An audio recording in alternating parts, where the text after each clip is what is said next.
Hello friend, आज की इस वीडियो में हम लोग इंटरमीडिएट परीक्षा 2025 का इतिहास का प्रश्न लेकर उपस्थित है। देखिए, ये बिहार सरकार द्वारा जारी मॉडल सेट आज आप लोग के बीच लाया जा रहा है, जो खुद बिहार बोर्ड ने इसे बनाया है। इसको आप लोग को पूरा रट जाना है, याद कर लेना है, क्योंकि इसी के आधारित आप लोग के एग्ज़ाम में आएगा। देखिए, कुल प्रश्न जो है 130 + 8 यानी 138 प्रश्न रहेगा और टोटल जो है आप लोग का 100 नंबर के रहेगा। तो सारा निर्देश आप लोग पढ़ लीजिएगा। चलिए शुरू करते हैं हम अपना वीडियो। निम्नलिखित में से कौन सा पुरातत्व के अंतर्गत नहीं आता है? कौन जो है वो पुरातत्व के अंतर्गत नहीं आता है? देखिए, अभिलेख, पुराना मंदिर, साहित्य या सिक्के। देखिए, पुरातत्व यानी पुराना। देखिए, पुरातत्व यानी पुराना होता है, तो देखिए ये साहित्य जो है, जो साहित्य रचना होता है वो पुरातत्व के अंतर्गत नहीं आता है, जिसको इंग्लिश में लिटरेचर भी कहा जाता है। जूते हुए खेत का साक्ष्य कहाँ से मिला है? देखिए, सिंधु सभ्यता का क्वेश्चन है। जूते हुए खेत का साक्ष्य कहाँ से प्राप्त हुआ है? तो देखिए, जूते हुए खेत यानी खेत की जुताई की बात हो रहा है, तो खेत जो होता है वो काला होता है, इसीलिए कालीबंगन इस प्रश्न का सही जवाब होगा। और ट्रिक है कि खेत काला होता है, इसलिए जूते हुए खेत जो है वो कालीबंगन से प्राप्त हुआ है। सिंधु निवासी किस धातु का उपयोग नहीं करते थे? सिंधु निवासी किस धातु का उपयोग नहीं करते थे? देखिए, सोना, तांबा, चांदी और लोहा। तो सिंधु सभ्यता जो है वो कांस्य युगीन सभ्यता है और उपयोग नहीं होता था, वह लोहा का उपयोग नहीं होता था। मेसोपोटामिया के लेख में किसे नाविकों का देश कहा गया है? किसे नाविकों का देश कहा गया है? देखिए, मेसोपोटामिया में देखिए दिलमुन को नाविकों का देश कहा गया है। सबसे लंबे हड़प्पा शिलालेख में कितने चिन्ह हैं? देखिए, सबसे लंबे हड़प्पा शिलालेख है, उसमें कितने चिन्ह दिया गया है? तो सारा ऑनलाइन की तरफ बताया जाएगा। इसमें 26 चिन्ह दिए गए हैं। हड़प्पाई मुहर पर कनिंघम ने कब रिपोर्ट दिया था? देखिए, कनिंघम ने कब रिपोर्ट दिया था? रिपोर्ट अलग है, मोहर मिलना अलग है। तो रिपोर्ट जो है 1875 ईस्वी में हड़प्पाई मुहर पर कनिंघम ने रिपोर्ट दिया था। राजगीर किस महाजनपद की राजधानी थी? राजगीर के बारे में पूछ रहा है कि किस महाजनपद की राजधानी थी। देखिए, राजगीर जो है वो सबसे बड़ा महाजनपद जो और सबसे शक्तिशाली महाजनपद जो था वो मगध था, उसकी राजधानी थी। अर्थशास्त्र किसने लिखा? देखिए, भी या इसको लिख लीजिएगा कि अर्थशास्त्र हमेशा एग्जाम में आते रहता है। अर्थशास्त्र के लेखक कौटिल्य थे। 1944 ईस्वी में भारतीय पुरातात्विक सर्वेक्षण के डायरेक्टर जनरल कौन बने थे? देखिए, डायरेक्टर जनरल कौन बने थे? देखिए, पुरातात्विक सर्वेक्षण के डायरेक्टर जनरल कौन बने थे? ये हैं REM व्हीलर डायरेक्टर जनरल बने थे। धम्म महामात्र की नियुक्ति किसने की? धम्म महामात्र की नियुक्ति किसने की थी? देखिए, धम्म महामात्र की नियुक्ति अशोक ने की थी। प्रयाग प्रशस्ति की रचना किसने की? प्रयाग प्रशस्ति की रचना किसने की थी? देखिए, प्रयाग प्रशस्ति जो है वो हरिसेन ने प्रयाग प्रशस्ति की रचना की थी, जिसमें समुद्रगुप्त के बारे में वर्णन था। तमिल संगम साहित्य में अड़िमई किसे कहा जाता था? देखिए, अड़िमई किसे कहा जाता था? तो अड़िमई जो है वो दास को कहा जाता था। अड़िमई दास को कहा जाता था। पाली भाषा में गहपति किसे कहा जाता था? देखिए, पाली भाषा में गहपति किसे कहा जाता था?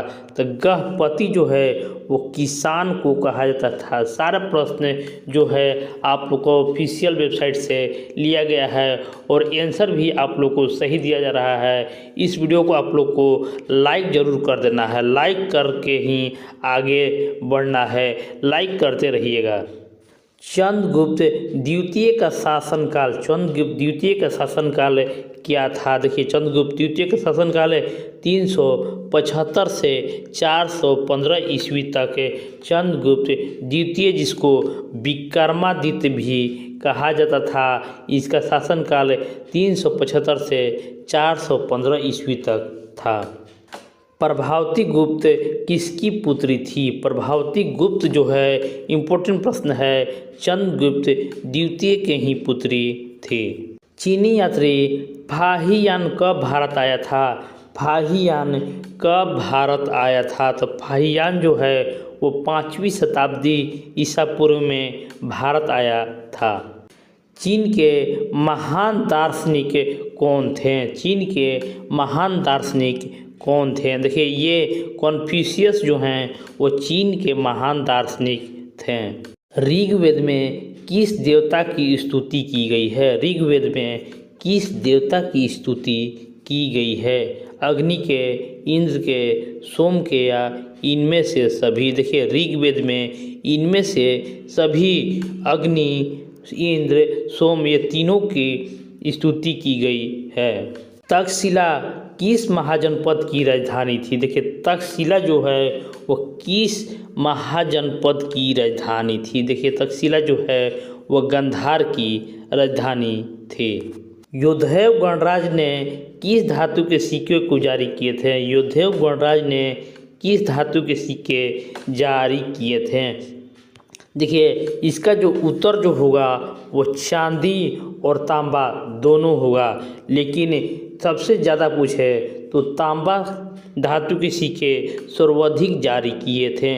ये दोनों होगा, लेकिन सबसे ज़्यादा जो है वो तांबा का किया था। अशोक के ब्राह्मणी शिलालेखों के अर्थ सर्वप्रथम किसने लगाया था? देखिए ब्राह्मणी शिलालेख का सर्वप्रथम किसने अर्थ लगाया था? देखिए ये इम्पोर्टेंट क्वेश्चन है और ये लगाया था जेम्स प्रिंसेप ने।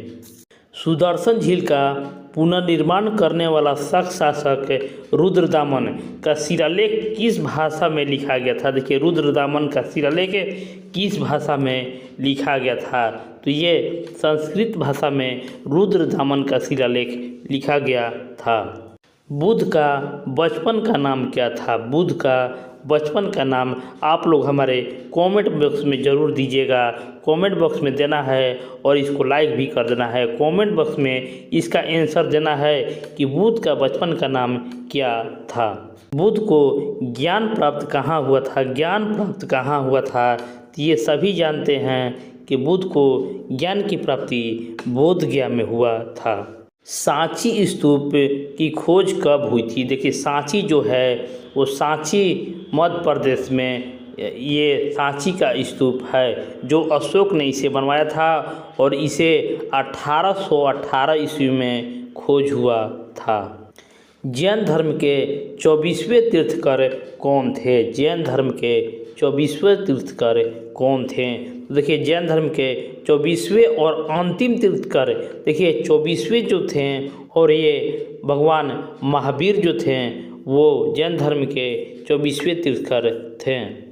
अल बरूनी ने किताब उल हिंद किस भाषा में लिखी थी? अल बरूनी ने किताब उल हिंद किस भाषा में लिखी थी? तो देखिए ये अरबी भाषा में ये किताब उल हिंद लिखी थी, जो हमेशा एग्जाम में आते रहता है। इब्न बतूता को किसने दिल्ली की काजी नियुक्त किया था? इब्न बतूता को किसने दिल्ली का काजी नियुक्त किया था? देखिए दिल्ली के काजी मोहम्मद बिन तुगलक ने इब्न बतूता को दिल्ली की काजी नियुक्त किया था। Travels in the Mughal empire के लेखक कौन थे? Travels in the Mughal empire के लेखक कौन थे? देखिए ये जो थे फ्रांसिस बर्नियर जो थे वो travels in the Mughal empire के लेखक थे। लिखित में से कौन यूरोपीय यात्री भारत में ही बस गया था? इम्पोर्टेंट क्वेश्चन है, कौन से यूरोपीय यात्री जो था वो भारत में ही बस गया था? तो ये मनुची जो थे वो भारत में ही बस गए थे। पूरी उड़ीसा में पूजे जाने वाले भगवान जगन्नाथ को किस देवता के रूप में जाना जाता है। देखिए पूरी उड़ीसा के बारे में हो रहा है। जो भगवान जगन्नाथ के नाम से जाने जाते हैं उन्हें विष्णु के देवता के रूप में जाना जाता है। तांत्रिक पूजा पद्धति में किसकी पूजा की जाती थी। इम्पोर्टेंट क्वेश्चन है, ये सभी को आना चाहिए। तांत्रिक पूजा पद्धति में किसकी पूजा की जाती थी। देवी की, विष्णु की, ब्रह्मा की या कुबेर की। तो देखिए इसमें तारा देवी की पूजा की जाती है। जो तांत्रिक पूजा पद्धति है उसमें तारा देवी की पूजा की जाती है। निम्नलिखित में से कौन स्त्री अलवार संत थी। कौन सी इसमें से स्त्री थी जो अलवार संत थी। अंडाल, अपार्या, कराइकल, अम्मयार, सुंदरार। तो इसमें से जो थी अलवार संत वो अंडाल थी।